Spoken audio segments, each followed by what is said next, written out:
Online पानामा आज हामीसँग सत्तारूढ दल नेपाल कम्युनिस्ट पार्टी नेकपा ओली समूहका नेता डाक्टर शिवजी यादव हुनुहुन्छ र उहाँ हालसालै जनता समाजवादी पार्टी परित्याग गरेर नेकपा ओली समूहमा प्रवेश गर्नुभएको। डाक्टर साहब स्वागत छ यहाँलाई। धन्यवाद कृष्णजी। अब तपाईँ लामो समयदेखि जसपामा हुनुहुन्थ्यो, त्यो पार्टी छोडेर अहिले नेकपा प्रधानमन्त्रीले नेतृत्व गर्नुभएको पार्टीमा जानुभएको छ। कस्तो वेलकम पाउनु भएको छ? म यहाँले जुन भन्नुभयो नयाँ पार्टी मेरो लागि यो हुँदै होइन, यसले औपचारिकता मात्रै आउने पुर्याएको हो। मेरो त्यो पुरानो घर हो।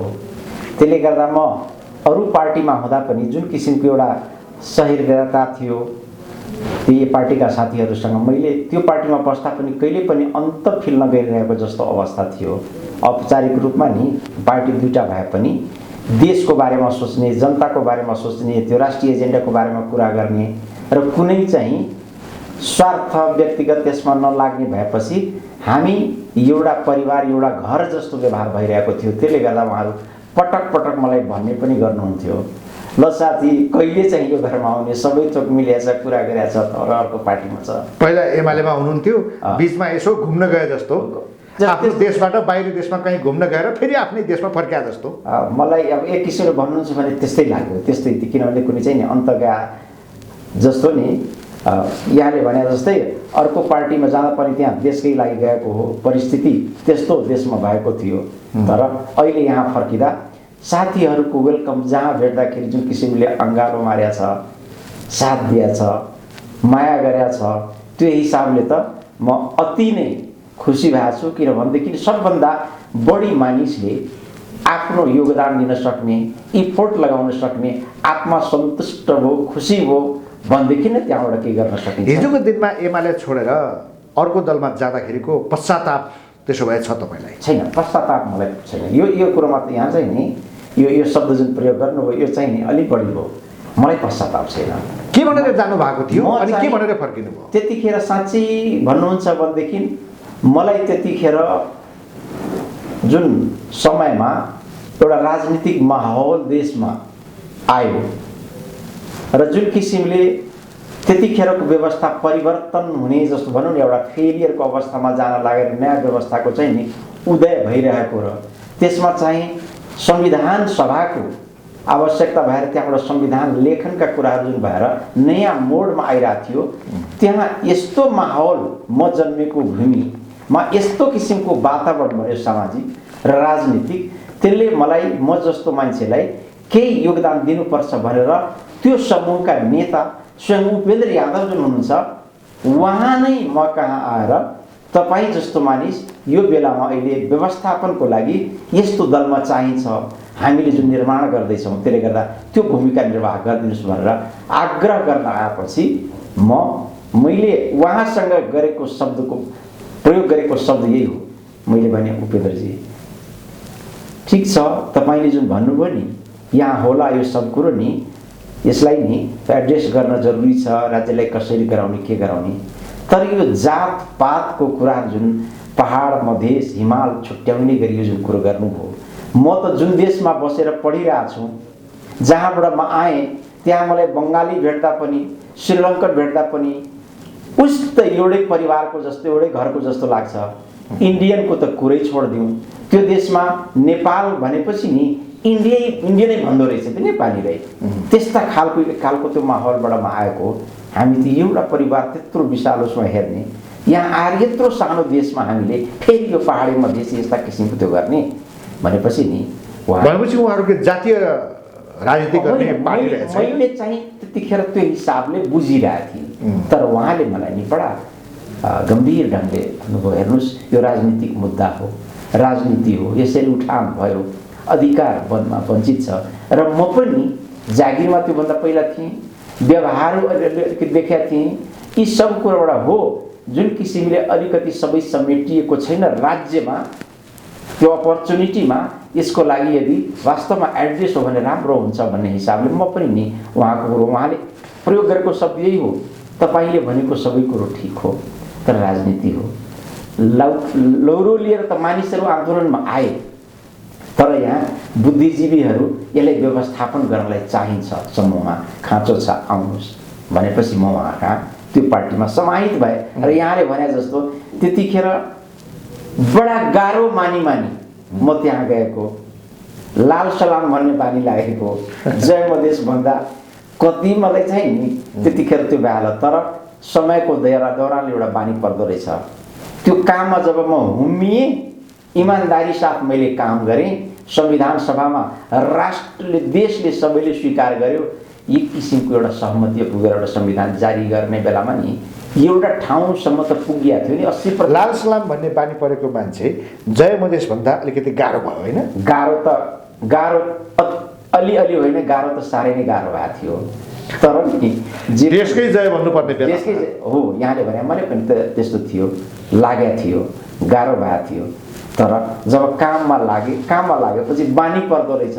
हुँदाहुँदै त्यही जय मधेस, अहिले जयले मुहान, जय कुम्बुहान, जय देश सबै भन्ने उसमा त पुग्यो नि त फेरि घुमिफिरिकन। अहिले त्यहीँ त अड्केन भनेपछि एउटा कुरो के क्लियर भयो भनेदेखि अहिलेसम्म आउँदा फेरि जुन काम गरेर र जुन रोल गरेर म यहाँसम्म आएँ, मलाई यसबाट पश्चाताप छैन। किनभने केही उपलब्धि गरेर म आएँ जुन मैले गर्न सक्थेँ, जे ममा क्षमता थियो। यहाँ अब तपाईँको के चिज चित्त बुझेन र अब छोडेर यता आउनुभयो त? होइन, चित्त त अहिलेको उसमा क्लियर छ। मलाई संविधान सभाकै बेलादेखि जतिखेर संविधानमा हस्ताक्षर गरेन, 80% कुरो मिलेको, तर संविधानमा चाहिँ हस्ताक्षर नगर्ने भन्ने कुरो आयो नि। होइन, अब यो सहमतिको बाटोमा जाउँ, अगाडि अब यो संविधानमा संशोधन त छँदैछ धारा, त्यसरी संशोधन गर्दै अगाडि बढ्ने। दुईवटा संविधान सभा थियो, एउटा गुमायौँ, अर्कोमा के हविगत भयो यो एजेन्डावालाको, सायद पहिल्यैमा जारी गरे भए त्योभन्दा अलिक बढी एड्रेस हुन्थ्यो। भनेपछि यहाँ अब हामी अलिकति बुद्धि पुर्याउँ र जाउँ। उपेन्द्रजी, तपाईँको नाम हुन्छ, सङ्घीयता स्थापित हुन्छ, गणतन्त्र आउँछ, प्रचण्डजीको तपाईँहरूको एजेन्डा त लिखित संविधानमा आउँछ, आएपछि त उपलब्धि हो नि। जाउँ भन्दाखेरि नि उहाँहरूले बोल्नै नि, उहाँहरूको नि बोलती बन्द भन्छ नि, उहाँहरू बोल्न केही नसक्ने। हेरौँ न अगाडि, अझै हेरौँ न, अझ अलिकति बाँकी छ यसो गरौँ न भन्ने हिसाबले नि उहाँहरू बढ्ने। भनेपछि नि त्यतिखेरदेखि एक खालको मलाई असन्तुष्टि संविधानमा जब उहाँहरूले हस्ताक्षर गर्नु भएन, त्यही बेलादेखि तपाईँको मनमा काँचो परिसकेको थियो। मलाई असन्तुष्टि थियो। किन भनेदेखि जब डेमोक्रेसीमाथि विश्वास गरिसक्नुभयो भनेपछि 100% त कुनै पनि चिज यो संसारमा नि 100% भन्नेको एउटा आइडियल विचार हो। त्यो 100% न पृथ्वी गोल 100% छ, यसलाई हामी मानेको न हो, स्फेरिकल यो गोल हो। त्यस्तै कुनै पनि रङ केलाई हामीले मान दिन्छौँ अनि त्यसैलाई नि 100% मानेपछि न केही चिजको भ्यालु हुन्छ। भनेपछि नि 100% संविधान जारी गर्ने सहमतिबाट त्यो त असम्भवै कुरो हो। त्यही संविधान उहाँहरूले मान्नु भएन, संविधान दिवसलाई कालो दिवसका रूपमा हो। तर त्यही संविधान अन्तर्गत बनेको सरकारमा उहाँ पटक पटक सहभागी हुनुभयो। भनेपछि हेर्नुहोस् त, तपाईँको असन्तुष्टि त चुलिँदै गयो। बिल्कुल यी सब हेर्दाखेरि र त्यो सब व्यवहारमा मैले नि एउटा नेताको निर्णयलाई हो, नेताले अलि माथिल्लो फ्लोरबाट हेरिरहेको हुन्छ, हामी तल हुन्छौँ, सायद त्यो फ्लोरबाट केही अझ अर्को प्यानोरमा देखिन्छ, अर्को भ्यू हुन्छ, त्यहाँबाट नि अझ अगाडि लान सकिन्छ कि भन्ने नेतृत्वको त्यसमा नि उहाँहरूले नेतृत्व गरिराख्नु भएको छ। नेतृत्वलाई मैले एउटा सिस्टमलाई विश्वास गरेर अगाडि बढिरहेको थिएँ।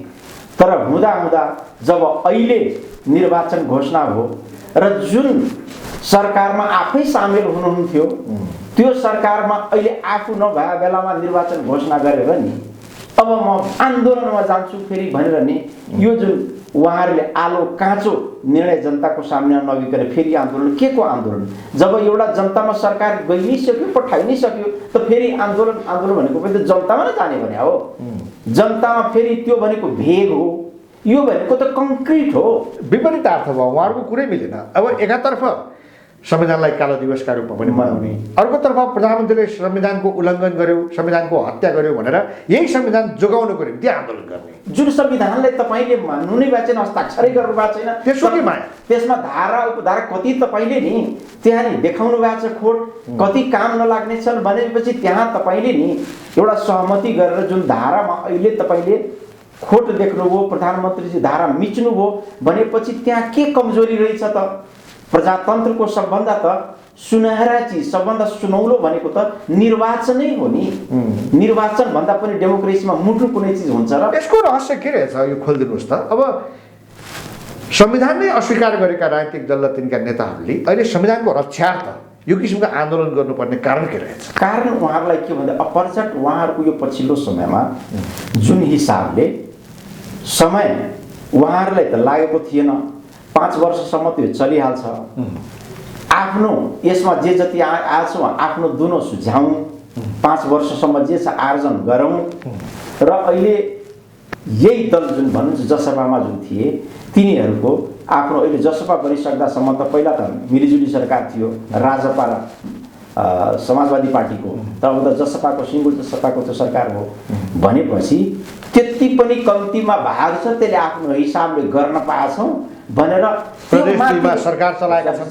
त्यहाँ चाहिँ नि माथिल्ला नेताहरूको एउटा निहित स्वार्थको भावनाले उहाँहरू कम्तीमा पछि आउँछ कि आउँदैन भन्ने उहाँहरूको मनमा एउटा त्रास छ। यो जाने भएपछि त यो पनि जान्छ कि क्या हो भनेपछि यतिमा कम्तीमा भयो भनेदेखि 2-4 वर्ष अझै नि केही गर्न पाइन्छ र केही बाटो निस्किन्छ भने अँध्यारो उहाँले नि छामिराख्नु भएको हो। उहाँहरू नि विचारले प्रष्ट भएर यो सब केही अगाडि बढ्नु भएको होइन, उहाँहरू स्वार्थमा डुबेर यसरी चाहिँ नि एउटा ढुङ्गो चाहिँ नि एउटा विचारको यो आन्दोलनमा जाने उहाँहरूको निर्णय पनि सर्वसम्मत होइन, सबै नेताहरूको मतैक्यता मिलेर हो र? पटक्कै छैन नि। उहाँहरूले कहाँ यस्ता निर्णय गर्नलाई त सिङ्गो पार्टीको निर्णय हुनुपर्छ नि। सिङ्गो पार्टी के 5 जनाको तपाईँ 51 जना, तपाईँ त्यो 51 जनाको त्यो इन्टरभ्यू लिनुहोस् त, कसले के भन्छ त्यसको पनि निर्णय गरेर हतार-पतार बाबुराम लगेको है आन्दोलनमा एकदम बिल्कुल ग्रान्ड डिजाइन बाबुरामजीकै हो। उपेन्द्रजी त बाबुरामजीको कार्यकर्तै हो, त्यो हिसाबले बुझे हुन्छ। नत्र भनेदेखि त्यत्रो मधेस आन्दोलन ड्राइभ गरेर ल्याएको मान्छे देशको प्रधानमन्त्री भयो एउटा कुरो हो, तर देशको प्रधानमन्त्री भयो त्यो कार्य चलायो भन्दैमा एउटा पार्टीको जुन म्यान्डेट जनताले दिएको भावना आन्दोलनबाट आएको पार्टी जसले एउटा नेतृत्वको त दिएको थियो, त्यो जुन विश्वास थियो आम पब्लिकमा त्यसलाई पनि उहाँ कुन स्वार्थमा बाबुरामजीले तपाईँले म प्रधानमन्त्री बनाइदिन्छु भनेर यसरी चाहिँ नि उहाँ चाहिँ त्यस्तो व्यक्तिगत स्वार्थको लागि उहाँ प्रधानमन्त्री बनेको मान्छे विश्वास गरेर उहाँ उसमा लहलहीमा लागेर यसरी हस्तान्तरण गर्ने। बाबुरामको ग्रान्ड डिजाइन के हो त? जुन ठाउँमा चाहिँ उपेन्द्रले कार्यकर्ता बन्नुपर्ने अवस्था सिर्जना भयो। बाबुरामको ग्रान्ड डिजाइन बाबुरामजी उपेन्द्रजीसँगै काम गरेको मान्छे हो, जनयुद्धमा पनि सँगै काम गरेको मान्छे हो। आएर यो पछिल्लो समयमा जुन किसिमले मधेस आन्दोलन भयो, जनयुद्ध पछि मधेस आन्दोलन भएको हो र जनयुद्धमा सँगै भएको मान्छे विभिन्न किसिमले रौतहट घटनादेखि लिएर अन्य घटनामा त्यही दुईटा दलको बिचमा क्लेश आएर झगडा भएर मानिसहरू शहादत प्राप्त गरेर दुईटा दल आयो, फेरि त्यही दुईटा दल राजनीतिमा जे पनि हुन्छ भनेर फेरि एउटा सरकारमा बसेर नि सँगै बस्यो। त्यही मानिसलाई शङ्का लागेको थियो यो माओवादीको त्यत्रो उसमा चाहिँ नि यत्रो मधेसमा त्यो भएको त्यो पार्टी कसरी चाहिँ यो सँगसँगै जान सक्यो भनेपछि नि त्यहीबाट पनि मानिसलाई अलिकति मनमा चिसो परेको थियो। तर सबैले फेरि नेतृत्वलाई नेतालाई होइन, सबै आखिर एउटै देशका हुन्, यस्तो जनयुद्धबाट ल्याएर शान्ति प्रक्रियामा त्यो ल्याएछ भनेदेखि ठिक छ। अब संविधान बनाउने बेला हो, एजेन्डा स्थापित गर्ने बेला हो, मधेसी आदिवासी जनजाति धेरै एजेन्डा माओवादीको मधेसवादी दलहरूको तिनीहरूको मिल्थ्यो भनेपछि सँगै गएपछि एड्रेस हुन्छ कि भनेर सबै कन्भिन्स हुँदै सँगै हुँदै गइरहेको थिए। तर अहिलेसम्म आउँदा मैले के बुझेँ भनेदेखि यी सब उहाँहरूले पटक पटक माओवादीमा हुँदाखेरिको जुन उहाँहरूको अनुभव, मानिसहरूलाई हत्या हिंसा गरेर त्रास धम्की देखाएर बानी परेको र बीचमा यो फाइदा दिएको राजनीति हो, त्यस उसमा चाहिँ नि कहाँ दुईजनाको मिल्दो रहेछ र दुईजना चाहिँ नि फेरि एक ठाउँमा, किन उहाँ त सँगै काम गरेकै हो, फेरि एक ठाउँमा आएर उहाँहरूको लक्ष्य के हो? यो आन्दोलन मार्फत उहाँहरूले गर्न खोज्नु भएको कुरा चाहिँ के हो?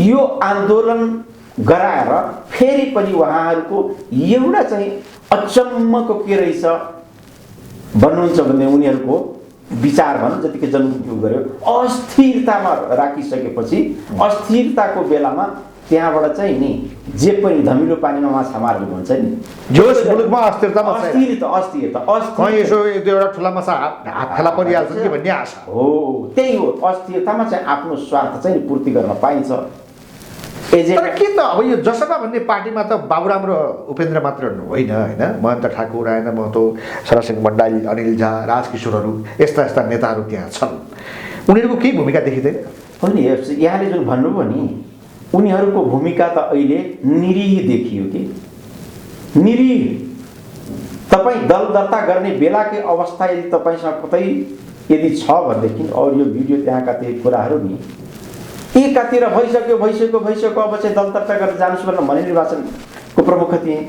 सबै थोक लिएर म त्यहाँ गइसकेँ त्यही पनि फेरि आएर ल अब उहाँ निर्वाचन आयोग बसिसक्यो उहाँ रहेको भएको छैन किन भनेदेखि फेरि को एक नम्बर को दिएर त्यहाँ त्यसको चाहिँ विवाद भरे भनेर भन्छ यस्तो पनि हुन्छ गाई जात्रा मिल्ने त एजेन्डामा हो नि विचार मिलिसक्यो विधान बनिसक्यो सबै भनेदेखि अब के को झगडा भनेपछि त त्यो त कागजको खोस्टो रहेछ अरू थोक मेन त रहेछ त्यहाँ चाहिँ नि चुरी समात्ने कहाँ एक नम्बरको दुई नम्बरको त्यो पनि नि भनेपछि त्यहाँ पनि नि जाल जेल भएर लास्टमा चाहिँ त्यहाँसम्म पनि नि शङ्का त पाउनु भएको थियो महन्त ठाकुरजीले त्यसले गर्दा उहाँ अड्नुभयो अडेपछि उहाँलाई तपाईँले एक नम्बर भनेर नि फेरि केरकार गरेर तपाईँले देख्नुभयो होला कतै होला पनि हो उहाँ चाहिँ एक नम्बर म जहाँ भए पनि हुन्छ भन्ने किसिमको एउटा ड्रामा भयो र त्यो ड्रामामा मानिसहरू झुक्किए अगाडि बढ्यो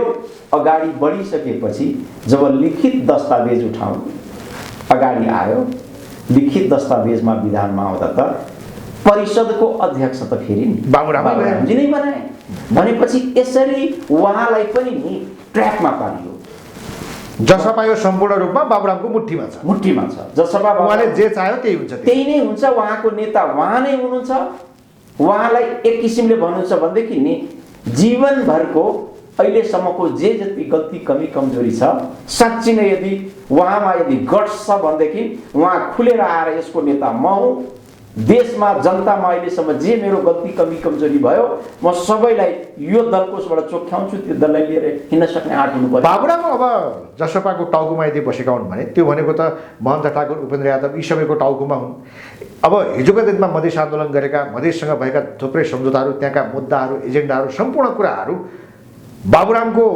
छायामा परेपछि त अब त्यो समाप्त भएर गयो त्यसो भए होइन त्यो हेर्नुहोस् बिल्कुलै मुख्य उहाँहरूको एजेन्डा भनेको नि त्यही समानुपातिक समावेशी अपर्च्युनिटी राज्यमा नपाएको विभेदमा परेको र अहिलेसम्म मधेसी बाहिरको हो कि नेपाली नै होइन कि भन्ने खालको एक किसिमको दगदगी मानिसहरूमा त्यो शब्द चिरिसक्यो नि अब त साह्रै यत्रो त्यसमा चाहिँ नि त्यत्रो रणाको त्यत्रो मानिस मरे मानिसहरू नि शान्तिप्रिय नेपाली सबैले नि यस्ता किसिमको कुराले यस्ता आउँदो छैन होइन हामी दाजुभाइ भनेर पार्टीको छोडिदिनुस् कार्यक्रम बिनै समाज मधेससँगको मोह पनि भङ्ग हुने भयो पटक्कै मधेससँगको मोह त नि अब राष्ट्रिय पार्टी भयौँ हिमाल पहाड तराई सबै भन्ने भए तर जहाँबाट शक्ति आर्जन गरेका थिए त्यहीसँगको सम्बन्ध उनीहरूको विच्छेद भयो सम्बन्ध त विच्छेद गलत गरिरहेछ त सम्बन्ध स्वतः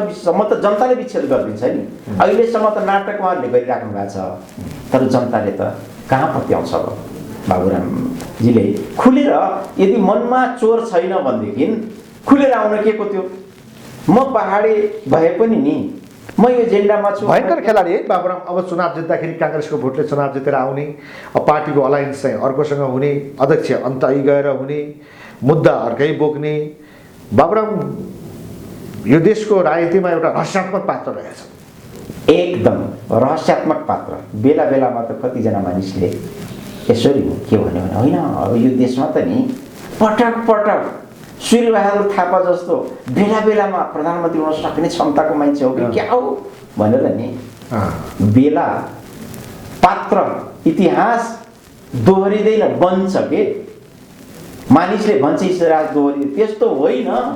हरेक इतिहासको पानामा केही न केही फरक नि चिज हुन्छ। बाबुरामजीको त्यो सपना पुरा हुनेवाला छैन। सूर्यबहादुरको एउटा फेज थियो, अहिले अर्को फेज आइसक्यो। बाबुरामको लक्ष्य योजना भनेकै अस्थिरता बचाइराख्ने, यसमा चाहिँ कतैबाट के गरेर फेरि पनि प्रधानमन्त्री बनिहाल्छ कि भइहालिन्छ कि कुनै शक्ति केन्द्रको इन्ट्रेस्टमा। अब त्यो चाहिँ नि बनाउने त फेरि नेपाली जनताले हो। यो चाहिँ नि उहाँ किन बुझ्नुहुन्न? अब त्यही त मैले भने, सूर्यबहादुर थापा हुँदा त एउटा केन्द्र थियो होइन, जहाँबाट हुन्थ्यो। अब त सारा 3 करोड नेपाली जनताको हातको वो केन्द्र हो। यो यसमा कुन केन्द्रले बनाउँछ? यो बेलामा अब सुनिएको छ महन्त ठाकुर राजकिशोरहरू दिल्ली गएका छन्, थाहा पाउनु भएको छ? मैले पनि हिजो मिडियामा एउटा देखेँ। उहाँ अस्वस्थ पनि हुनुहुन्थ्यो। अस्वस्थ, उहाँको स्वास्थ्य पनि अलिकति ठिक थिएन। त राजकिशोरको बारेमा मलाई थाहा छ उहाँ सँगसँगै कसरी गएको हो। तर उपचारको लागि मात्रै गएका हुन् कि अथवा राजनीतिक पनि के अर्थ? अब यहाँ चाहिँ मलाई त उहाँको स्वास्थ्यको अवस्था हेर्दाखेरि उपचारको लागि निगाह पनि हुनसक्छ। तर पटक पटक जुन किसिमको उहाँको चाहिँ अब एउटा इमेज छ, छवि छ, उहाँ सबै विशेष गरेर उहाँको चाहिँ सरसल्लाह यसो लिने बुझ्ने उतातिर हुने गरेको भन्ने जुन एउटा आम चर्चाको विषय छ, स्वाभाविक पनि हो। छिमेकी भएपछि नि के त्यो पनि हुन्छ भनेपछि नि उहाँ त्यसको लागि पनि गए हुनसक्छ। त्यसमा चाहिँ अनौठो केही मान्नु पर्दैन, लुके छिपेको केही छैन। देशका अधिकारी, प्रधानमन्त्री, कार्यकारीहरू त त्यसरी जान्छन्, आउँछन्, सरसल्लाह हुन्छ भनेदेखि त्यो एउटा दलको नेता हो। त्यसमा पनि उहाँ त नि बोर्डरमा बसेको मान्छे हो। धेरै कुरो त अब यो सबै कुरा सुन्दाखेरि हुन्छ।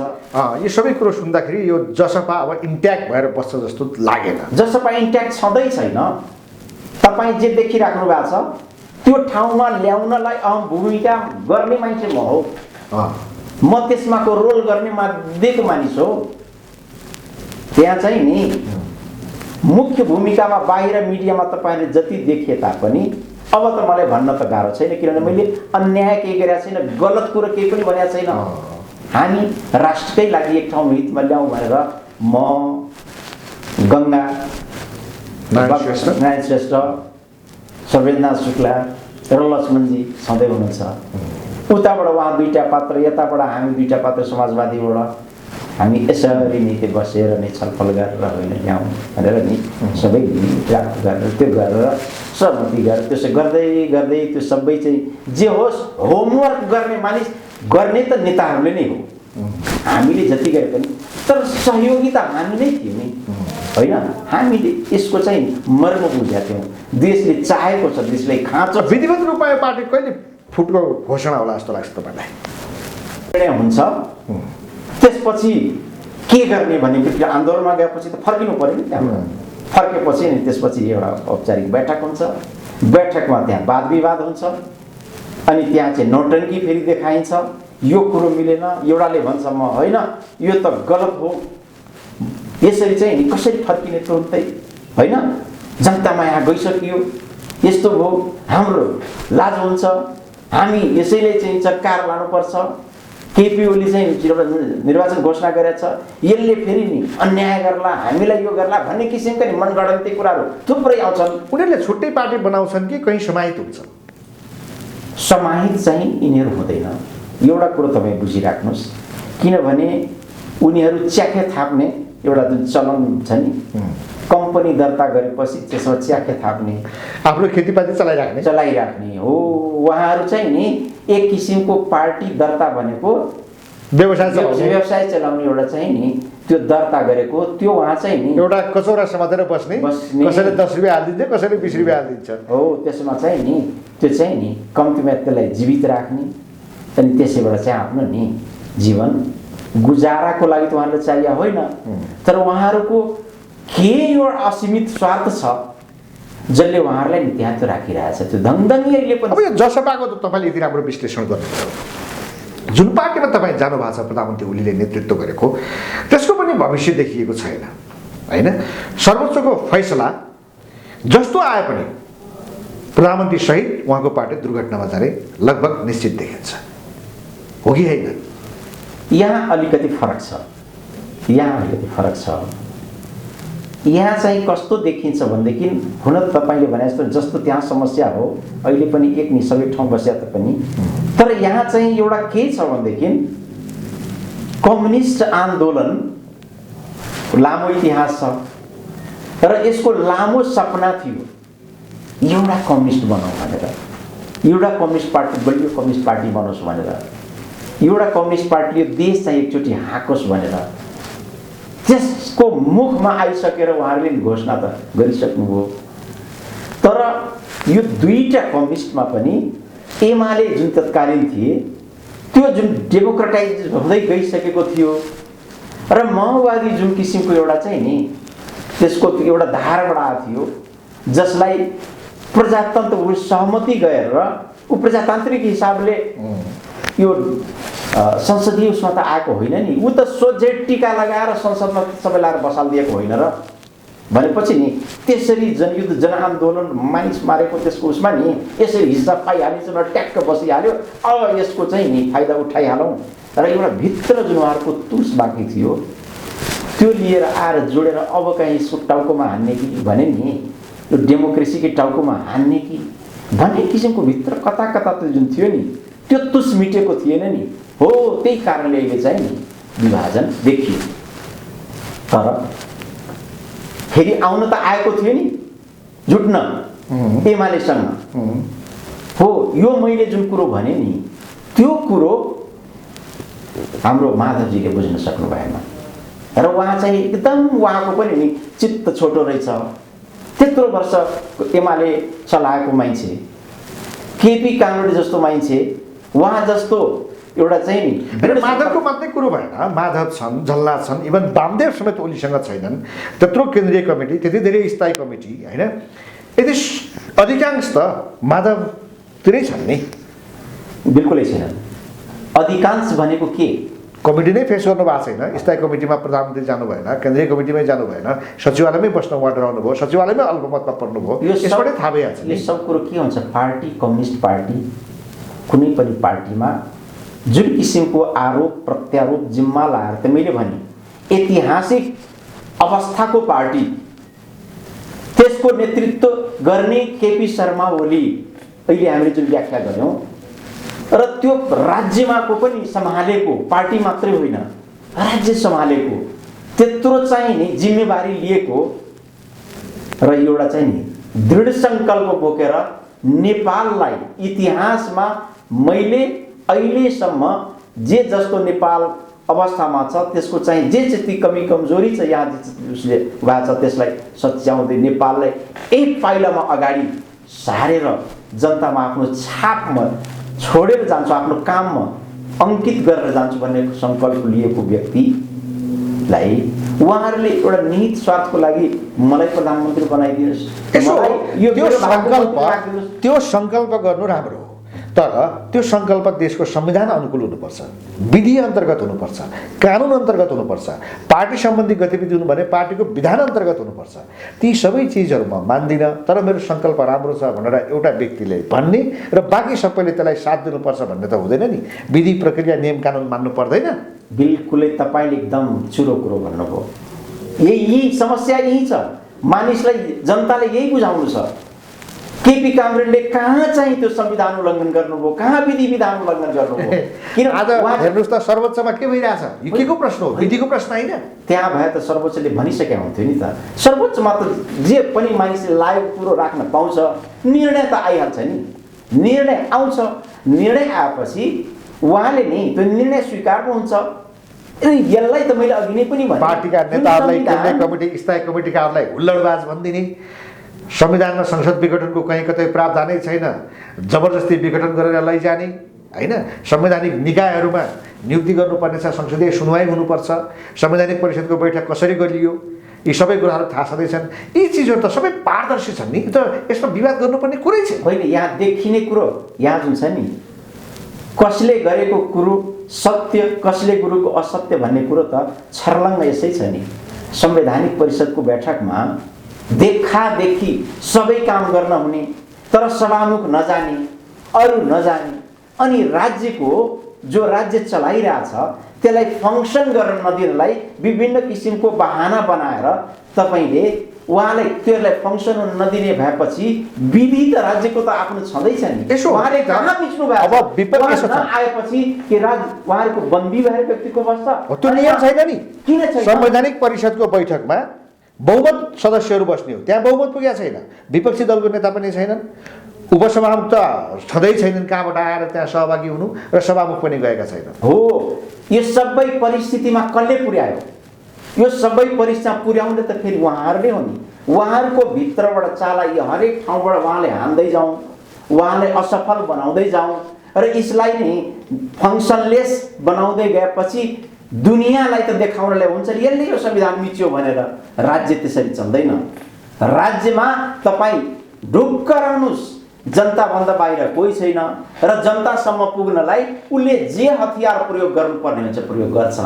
त्यसले गर्दा उहाँहरू बैठकमा पटक पटक नआएपछि, त्रुटि भएपछि त्यसलाई फुकाएर अगाडि कसरी बढ्ने भनेर उहाँले अध्यादेश ल्याएर ठिक छ यो त्यो कुरो अध्यादेश नि फेरि जनताको उसमा त गइहाल्छ। ठिक छ, यो कुरा हाम्रो विगत भइसक्यो, यो कुरा हाम्रो विगत भइसक्यो।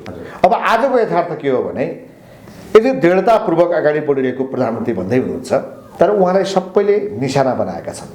प्रचण्ड नेपाल समूहको भोलि पनि बन्द छ, आमरतालसम्म गइसकेका छन्, माङसाने आन्दोलनसम्मका कुराहरू आइसकेका छन्। काङ्ग्रेसले पनि निशाना बनाएको छ असंवैधानिक कदम भनेर। त यत्रो जसपाको कुरा गऱ्यौँ, ऊ पनि सडकमै छ, राप्रपा पनि त्यही हिसाबमा छ। अब तपाईँहरू त एक्लो हुनुहुन्छ नि, चौतर्फी तपाईँहरूमाथि आक्रमण छ।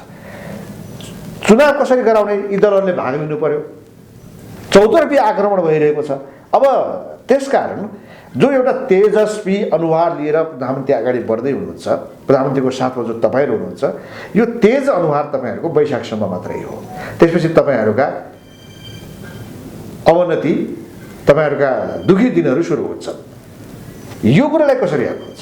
हेर्नुहोस्, यहाँले जुन भन्नुभयो नि, यो सबै यी काल्पनिक कुरा हुन्। राज्य यहाँले जुन भन्नु, हामी त्यो जसको मनोबल त्यति कमजोर हुन्थ्यो त्यसले जनतामा जाने निर्णय गर्थ्यो। उहाँहरू दल देखाएर यति दल हामी बाहिर छौँ भनेर विधिभन्दा बाहिर हुनुहुन्छ। सर्वोच्चले फैसला गर्यो चुनावमा जाने भनेपछि उहाँहरूले त्यसलाई सर्वोच्चको फैसलालाई नमान्ने नैतिकता के? त्यसपछि त जनताले छर्लङ्ग बुझ्छ नि। सर्वोच्चले संसद पुनर्स्थापना गरिदियो भने के गर्ने? सर्वोच्चले संसद पुनर्स्थापना गरिदियो भनेदेखि त त्यो संसद भइसकेपछि कुरा गरौँला नि। संसद पुनर्स्थापना भइसकेपछि निर्णय त मान्नै पर्छ। त्यसपछि जे परिस्थिति हुन्छ त्यसपछि त्यहाँबाट अगाडि बढिन्छ। कुरा यस्तो पनि छ कि कतिपयले प्रधानमन्त्रीज्यूलाई संसद पुनर्स्थापनाको स्थिति भयो भने हामीलाई हटाउँछन्, राष्ट्रपति लगायत सबैलाई, त्यो भएर सङ्कटकाल लाउनुपर्छ भनेर सिफारिस गरिएका छन्। त्यो सुझाव ठिक हो कि बेठिक हो? होइन, त्यो चाहिँ नि अहिले सङ्कटकाल भनेको त्यो पुनर्स्थापना हुने बित्तिकै सङ्कटकाल उहाँले लगाउन कसरी लगाइहाल्नुहुन्छ? यदि संसद राम्ररी चल्न थाल्यो, जनताले फेरि डेलिभरी पाउन थालिसके, काम सुचारू भयो, देशमा शान्ति रह्यो भनेदेखि त यो सब मनगढन्ते कुरा हो। संसद सुचारू हुन्छ, संसद आएर प्रधानमन्त्रीलाई हटाउँछ, अविश्वास प्रस्ताव दर्ता भएको छ त्यहाँ। कसरी हटाउँछ? राष्ट्रपतिलाई जुन दलको बहुमत छ, बहुमत प्राप्त व्यक्ति अध्यक्ष पार्टीको र त्यो नै प्रधानमन्त्री छ, त्यसलाई कुन पार्टीले तपाईँले हटाउन सक्छ? बहुमत छ, बहुमत त्यो नेकपा भएपछि त संसदमा सिद्ध गर्ने गरे भइहाल्थ्यो नि। किन विघटन? बहुमत विघट होइन, बहुमतमा संसदमा सिद्ध उहाँ चाहिँ नि सिद्ध नगरेको त पार्टीभित्रको किचलो जुन छ नि, ल अब यस्तो हो सरकारैलाई त दियो भनेपछि पार्टीभित्रको किचलोको कारणले नि उहाँ त गरेको हो नि। उहाँ बहुमतमा को उसले संसद नेकपा मात्रै छैन, अन्य दलहरू पनि छन्। अन्य दलको त सबै संविधान बमोजिम प्रधानमन्त्रीज्यूले त संसदमा विश्वासको मत दिन सक्नुहुन्थ्यो। होइन, त्यो कुरो परिस्थिति पर्यो भने हुन्छ नि, सब कुरो गर्छ। जुन कुरो मानि प्रवेशै गरेको छैन त्यसमा यस्तो हुन्थ्यो उस्तो हुन्थ्यो भनेर नि, यो त नि निहा त्यो काल्पनिक कुरा हो। र यहाँ चाहिँ देखिएको नेकपाको अध्यक्ष, उहाँ पहिला नेकपाको दलको नेताबाट हटाउनु पर्यो नि, अनि नै संसदमा कुरा हुन्छ। संविधान सभा जस्तो ठाउँ जहाँ व्हिप जारी हुँदैन थियो, यी नैतिकता नभएका दलहरू जनताको सामुन्नेमा सोझै भन्न सक्नुपर्छ। त्यहाँ चाहिँ आदिवासी जनजाति जनजाति मुद्दा आएको थियो नि, त्यसलाई मिच्नु पर्यो भनेदेखि व्हिप लगाएर पनि काम चलाए। अब संसदमा त पार्टीको व्हिपै लाग्छ भनेपछि जहाँ केपी कामरेडको व्हिप लाग्छ त्यहाँ कुन सांसदले चाहिँ त्यो पार्टीभन्दा बाहिर जान सक्छ? तपाईले उल्लङ्घन गर्न साथ त्यो पार्टी सांसद रहँदैन। पोइन्टको कुरा के गर्नुभयो भने संसदीय दलको बैठक राखेर उहाँलाई हटाउन सक्नु पर्यो। हो त्यो नराखेर उहाँ राखेको नि त्यहाँ साइन गरेको त्यो दलको कुनै नेताको हस्ताक्षर कुनै प्रतिनिधिको हस्ताक्षर भएर हुँदैन। त्यो चाहिँ पार्टीले व्हिप गरेर त्यस दिएर उसलाई संसदबाट चाहिँ बर्खास्त गराउन सक्छ। अब अन्त्यमा प्रचण्ड नेपाल समूह हात धोएर लागेको छ। आमरतालदेखि लिएर बन्द हडताल उनीहरूका थुप्रै कार्यक्रमहरू छन्। हुँदा प्रधानमन्त्रीमाथि एजेन्डाका हिसाबमा अन्य आरोपहरू लागेका छन्। गणतन्त्रै मास्ने, राजा ल्याउने, धर्म फेर्ने। हुँदा अब उहाँ कम्युनिस्ट पार्टीको अध्यक्ष होइन हिन्दू महासङ्घको अध्यक्ष हो भन्ने टिप्पणी प्रचण्डले गरिसके। यो व्यवस्थै फाल्न उज्जत छन् प्रचण्ड भनेका छन् कि यो कुरो त अलिक खतरनाक भयो नि त? होइन, यो चाहिँ वाक स्वतन्त्रता हो प्रजातन्त्रमा, भन्न जे पनि पाउनुहुन्छ उहाँहरूले। तर उहाँहरू जस्तो हाइटको व्यक्तिको मुखबाट यस्ता कुरो नि अलिकति चिप जस्तो लाग्छ कि उहाँहरूले यस्तो कुरो भनिदिँदा त आम पब्लिक त झन् चाहिँ नि यस्तो रहेछ जसले चाहिँ पोलिटिक्स बुझेको छैन त्यसले त झन् राम्रै हुन्छ प्रधानमन्त्रीजीलाई। उहाँहरूले त म भन्छु पटक भनिराख्नुहोस्। उहाँ त अस्तिको जुन दरबार मार्गमा जनसभा हो खुल्ला त्योभन्दा पहिला पनि त भन्थ्यो त्यहाँबाट हिन्दू राष्ट्रको घोषणा गरिदिनुहुन्छ अरे, यो गरिदिनुहुन्छ अरे। उहाँ त जनताको सामने प्रष्ट भाषामा कति क्लियर भन्नुभयो, तपाईँहरू नै हो निर्णायक, जनतामा चुनावमा हामीले गरेका छौँ, आओस् तपाईँ हुन्छ भनेर चुनाव घोषणा गरिसके। हिम्मत छ भने चुनावको मैदानमा आउनु पर्यो प्रचण्ड माधवहरूले भन्नुभयो नि त। त्यही भिडन्त हुन्छ, त्यही जित्नु पर्यो। हो त्यही जित्नु पर्यो। यो सडक बन्द गरेर देश बन्द गरेर केही हुनेवाला छैन। जनता उहाँहरूको साथमा छैन, किनभनेदेखि जनताको हातमा जब ब्यालेट दिएछ अबको जनता त्यति आलो काँचो छैन। अब ढुङ्गामुढा गर्ने फेरि पनि ती युवा जो हजारौँ जनयुद्धमा हुमिएका युवा, त्यस घाइते अपाङ्ग तिनीहरूले जुन पीडा भोगेको छ त्यो जगजाहेर छ। फेरि पनि अब त्यो अँध्यारो सुरुङमा नेपालले ढकेल्न खोज्ने जुन सपना छ त्यो पुरा हुनेवाला छैन। प्रचण्ड माधवले आमरताल गरेर आफै तर्सिने हो, बिल्कुलै मान्छे सधैँ छैन त्यो लाइनमा जाँदैन। हस्, थ्याङ्क यू भेरी मच। धन्यवाद यहाँले पनि कुरा राखिदिनु भएको, धन्यवाद।